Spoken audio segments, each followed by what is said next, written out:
It sits on a great lake in the heart of a great city. The views are unmatched, and perhaps that's why some people come here at first. But then they see the names and hopefully take time to hear the stories. I can tell you the stories. These aren't just names to me. They are guys I grew up with in Milwaukee, guys I played with as a kid. They were athletic, nice people with big dreams. One wanted to be a pilot, another a lawyer, but their lives were cut short when they answered the call to serve their country in Vietnam. I was there too, but I was one of the lucky ones who got to come back to Wisconsin. I'm Gary Wetzel. This is the Medal of Honor. I wear it for everybody. I'm just a caretaker. And our stories are here at the War Memorial Center.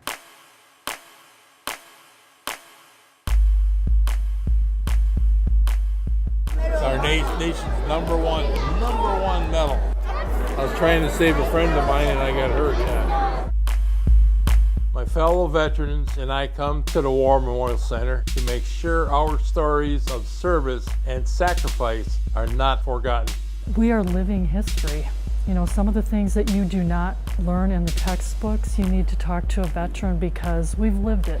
What's interesting is a lot of the kids say, "What's a veterinarian?" I said, no, look at that, there's no I in there. I said, a veteran is anybody that served in the military. They asked me questions, well, how'd you lose your arm? I said, I didn't lose it. If I lost it, I'd still be looking for it. And this is a great time and opportunity to talk to these young folks about what they've been blessed with and not even know it.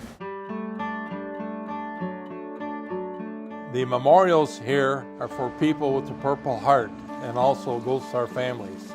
This is where we remember the men and women who paid the ultimate sacrifice. We used to go in with the Marines. But it's the connection of civilians to veterans that really makes the impact. A plane crashed into the side of the Pentagon. My fellow Army veteran and friend, Sherry Caves, was working at the Pentagon on 9/11 when it was attacked. They did not understand terrorism and they didn't understand those kind of really deep concepts that we as adults have a hard time grappling with. So they asked me a lot of good questions. That's a piece of the Pentagon. Anytime we have the younger generation come in to be interested in what we have to say, it's a beautiful thing. And I have a lot of pictures in here from Vietnam of kids. I told them they're the innocence of war. I said this little guy probably wasn't any older than any of you guys. It's beautiful that they have these programs here that they run at the War Memorial, and it's just fantastic. I think it's not okay that these stories and what they did is forgotten. And it's important for kids my age and older to start learning about this past in the 1940s, the Second World War, so that they understand what people before us did and sacrificed themselves, their lives, for this beautiful country. How was your field trip today? Pretty good? We learned a little bit? I'm constantly amazed how young people want to hear our stories. This is a 1942 mess kit. This is what the soldiers ate out of. While a hero spends his time as a World War II reenactor, where did you finally travel to after all of your training? Brea is spending a year interviewing World War II veterans. Learning about these battles and just reading it out of a book is nowhere near the same as talking to these veterans and hearing their stories and watching their emotions display on their face.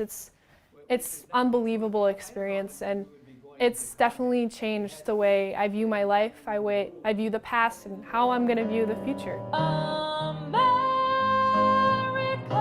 Back during World War II, everyone knew someone who served. These days, less than 1% of Americans join the military. USA! Now, more than ever, we need a place like the War Memorial Center to connect us. Honestly, I could not have written a better script for my life. I could not have imagined the life that I've lived. I have the Army to thank for that.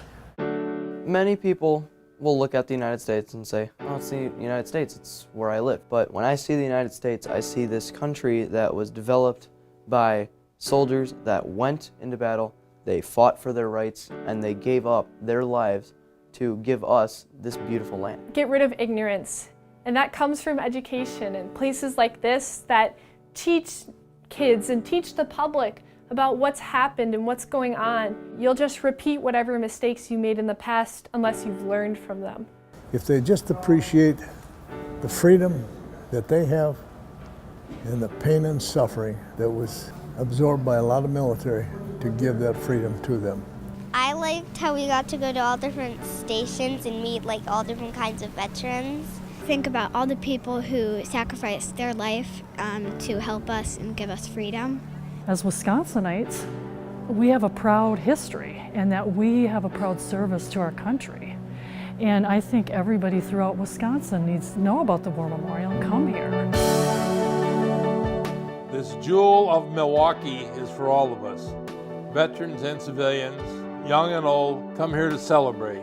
July 3rd fireworks, Vet Fest, or Doors Open. Or come here to reflect and remember every September 11th or December 7th, Memorial Day or Veterans Day. Because at the War Memorial Center, we believe every day is Veterans Day, and every day we live for our mission since day one. Honor the dead, serve the living. Thank you, and God bless America.